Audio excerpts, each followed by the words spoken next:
Ich lade Lilia Majzoub ein, ihren Beitrag zu leisten. Wie gesagt, Lilia Majzoub ist Präsidentin der New Lacan School, Psychoanalytikerin in Paris, Mitglied der École de la Cause Freudienne und Mitglied der World Association of Psychoanalysis. Lilia, bitte. Und ich möchte nochmal wegen der Kopfhörer für Deutsch, ist es die Nummer 1, Französisch die Nummer 2, Englisch Nummer 3.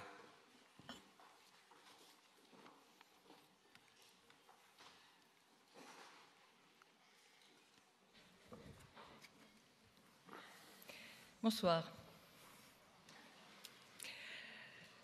Le titre de ce forum comporte 4 mots qui font partie des mots utilisés dans le vocabulaire de la psychanalyse. Chez Freud et Lacan notamment, à partir de ce qu'ils ont rencontré dans leur pratique, mais aussi dans le monde de leur époque.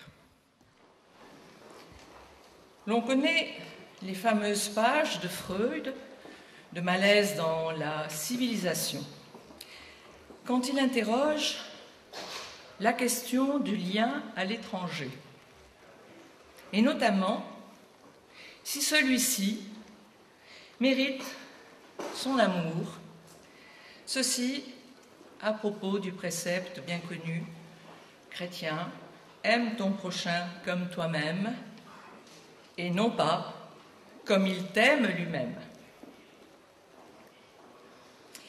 Il y évoque un extrait des pensées et propos de Henri Heine qui dit être l'être le plus pacifique qui soit.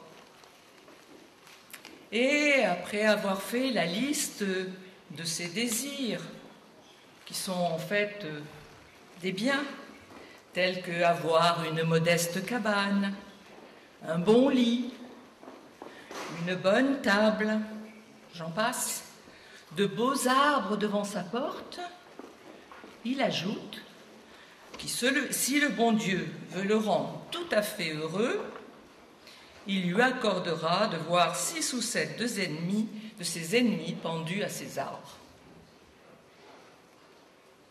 Le ton est ainsi donné, même si cela est exprimé avec ironie par le poète.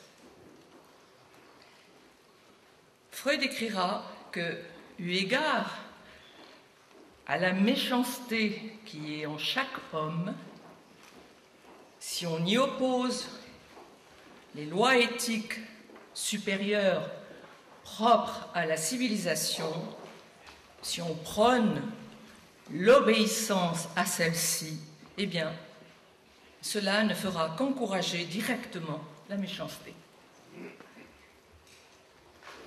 Quel est donc l'antidote? Quel est le remède à cette méchanceté? Qui n'est pas l'amour, de l'amour, qui n'est pas de la compassion, qui n'est pas de l'obéissance à la loi morale universelle. Serait-ce avoir un surmoi, c'est-à-dire obéir à une loi non pas extérieure, mais intériorisée? Le surmoi, c'est un nom de cette instance que chacun a en lui et qui, bien sûr, le surveille ses actes, ses pensées, etc.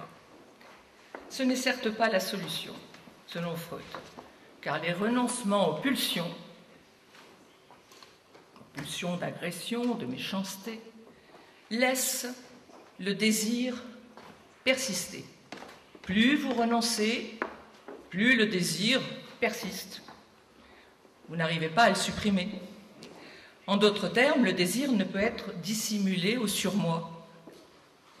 Et la méchanceté n'en est que renforcée contre celui qui l'éprouve en premier lieu, c'est-à-dire moi, mon moi, mais également contre l'autre, qui est un autre moi-même, mon semblable. Aime ton prochain comme toi-même. L'on sait le développement que fit Freud du surmoi, à partir du père primitif, de ce père qui fait exception et dont le meurtre, assouvissant la haine des fils qui n'avaient pas accès à la jouissance qu'avait le père de tous ses biens et notamment des femmes, eh bien, ce meurtre instaura la loi pour tous, pour empêcher le retour à l'agression avec la réapparition de l'amour dans le remords qui était attaché au crime. Freud dira ainsi par rapport à ce père d'exception que ce qui commença par le père s'achève par la masse et que c'est ainsi que s'étendit au niveau de toute l'humanité l'éternel conflit entre l'amour et le désir de mort. Je dirais que la scène du monde du XXIe siècle nous confronte on ne peut plus à ce conflit qui résonne au niveau de ce qu'on appelle le discours politique. On peut aussi rappeler l'interrogation de Jacques Lacan qu'il formulait à propos de l'offrande que fait Saint Martin de la moitié de son manteau aux mendiants rencontrés, à savoir, interrogation, il se demandait, est-ce que cet homme, peut-être mendiait-il autre chose qu'un bout d'étoffe? Saint Martin, peut-être, désirait que le mendiant, plutôt, désirait peut-être que Saint Martin le tue ou le baise. C'est tout le débat entre la bienfaisance et l'amour du prochain.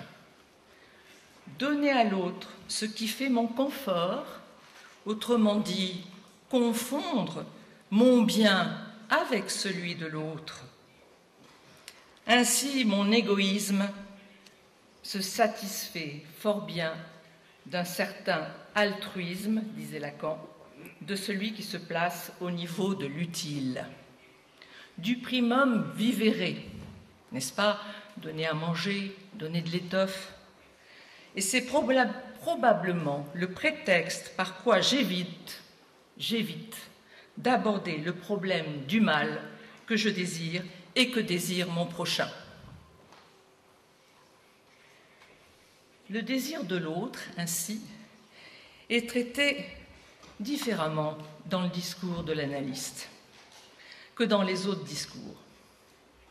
Il va, ce discours de l'analyste, à contre-courant de celui des gouvernants, des maîtres, qui œuvrent sous un signifiant, un slogan, un mot, c'est ça le signifiant, et qui attisent la peur, les peurs, ce qui est à distinguer de l'angoisse, ou autrement, qui loue le partage, le secours, l'accueil, c'est-à-dire toutes sortes de bonnes intentions pour satisfaire leur bonne conscience. La psychanalyse distingue, en effet, la peur de l'angoisse. La peur, vous avez peur de quelque chose, vous avez peur de l'étranger. L'angoisse, son objet n'est pas déterminé. Et c'est pour éviter d'affronter sa propre angoisse sur ce que le sujet ne sait pas, qu'il fixe alors sur des objets déterminés ses peurs. La peur de l'étranger est une façon de ne pas s'interroger sur son angoisse fondamentale. Lacan avait prédit, je le cite, une extension de plus en plus dure des procès de ségrégation qu'allaient entraîner les marchés communs. En d'autres termes, ce que l'Europe, après avoir mentionné un point d'horreur de l'histoire du XXe siècle, que vous savez. Et il mentionnait que c'est ce qui ira en se développant comme conséquence du remaniement des groupes sociaux par la science et l'universalisation que cette science, y introduit. Tout à l'heure, on disait, oui, les neurosciences ou la neurobiologie pour tous, n'est-ce pas? Voilà, effectivement, l'universalisation entraîne la ségrégation. Le XXIe siècle témoigne de cette extension comme de ce développement. C'est en effet la masse qui a pris le relais du père. Ce père que certains discours voudraient restaurer en faisant preuve d'une dérive autoritaire manifeste. Le père dont j'ai parlé, le père mythique, le père comme exception chez Lacan, en faisant preuve d'une dérive autoritaire, le père tel qu'il a été articulé logiquement par Lacan, c'est-à-dire ce père n'est pas représentable, personne ne peut le figurer, car il est réel. Et effectivement, Lacan l'a articulé dans une logique. Freud l'a mis dans un mythe. C'est un père qui n'existe pas. Et pourtant, il y a des discours qui voudraient le faire exister. Je veux dire que seule une écriture logique, et non plus un mythe, avec tout son imaginaire, parce que le mythe véhicule de l'imaginaire, peut le situer et non pas dire ce qu'il est, ce père. Impossible de dire ce qu'il est. D'où la pluralisation des signifiants, des mots qui peuvent le nommer. La famille et toutes les formations institutionnelles sont des créations humaines et sont donc susceptibles de tomber en désuétude.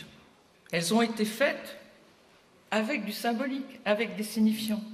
Elles sont susceptibles de subir des modifications et d'être remplacées par de nouvelles créations. Ce qui ne veut pas dire qu'on ne doive pas s'y intéresser, mais les signifiants s'usent et leur usage finit par les rendre inopérants. On a plus d'une fois entendu que si les femmes étaient au pouvoir, cela changerait les choses. Quant au traitement de l'autre, de l'étranger par exemple, on a pu avoir en France la preuve que non, et on a évité le pire. D'autres pays ont une femme à leur tête. J'ai aussi entendu dire que si l'Allemagne faisait un tel accueil aux migrants, c'est parce que Mme Merkel était une femme. Une femme, certes, où se profile, bien sûr, l'image de la mère, qui a beaucoup, le pays le plus riche de l'Europe, et qui donne donc ce qu'elle a. Ne poursuivons pas dans ce sens, car c'est un type de discours qui tourne en rond et qui relèverait de l'idéologie oedipienne, le père, la mère, de l'idéologie oedipienne, l'un de ces 3 points de perspective dont Lacan centrait l'horizon de la psychanalyse en extension, c'est-à-dire ce que nous faisons ici dans cette rencontre aussi bien. Après celui que nous avons évoqué, lui par contre réel, de la montée en puissance de la ségrégation. Le déclin du père dans notre civilisation, au plan symbolique, fait partie de ce que Lacan a éclairé comme étant une imposture, l'imposture du père réel, n'est-ce pas, en effet, qui a pu malheureusement exister, n'est-ce pas, les pères de la nation, les leaders, bon. Donc, il s'agit plutôt, non pas de le réaliser, de le faire exister, puisqu'il n'existe pas, dis-je, mais au contraire se servir de ce qui nomme le père, des signifiants, n'est-ce pas? Et ceci est valable pour chaque sujet différemment. C'est-à-dire que ce qui vaut pour vous ne vaudra pas pour vous. N'est-ce pas? Nous n'avons pas le même père. Et ça, c'est ce que la psychanalyse peut en effet faire découvrir à son analysant. Même chez des frères et sœurs qui sont génétiquement du même père. D'où cet égarement de la masse aujourd'hui et sa quête de rétablir un ordre qui va dans le sens de la ségrégation.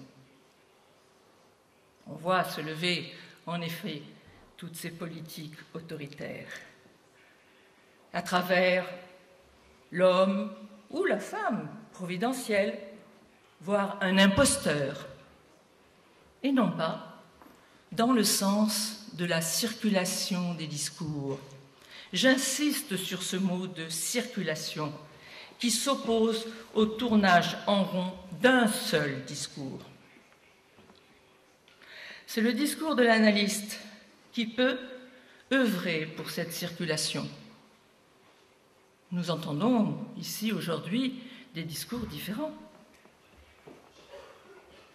En d'autres termes, il est important qu'il y ait du changement de discours. Le XXIe siècle est un vaste chantier dans lequel l'analyste a le devoir d'intervenir.